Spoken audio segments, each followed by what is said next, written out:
Day 5 of understanding bronchial asthma. दमा हा आजार पूर्णपणे बरा होऊ शकत नाही, कारण हा ॲलर्जिक डायथिसिस आहे. फुफ्फुसमधनं आवाज येणं, व्हीझिंगचा साऊंड येणं म्हणजे हा ब्रॉन्कियल अस्थमा. असं व्हीझिंग म्हणजे ब्रॉन्कियल अस्थमा आहे असं पण नसतो, पण 99% केसेस व्हीझिंग म्हणजे ब्रॉन्कियल अस्थमा असतं आणि त्याला प्रूव्ह करणं आवश्यक असतो. आणि ते प्रूव्ह करण्यासाठी पल्मनरी फंक्शन टेस्ट नाही तर PEFR असे 2 टेस्ट अवेलेबल आहे. तर लक्षात ठेवा, अस्थमाचा आजार ॲलर्जिक डायथिसिस मुळे असतं. अस्थमा हा पूर्णपणे कंट्रोलेबल प्रॉब्लेम आहे.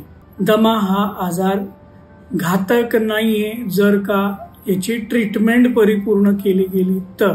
तुम्ही अस्थमा कन्फर्म करण्यासाठी पल्मनॉलॉजिस्ट, चेस्ट फिजिशियनकडे जाऊ शकतात.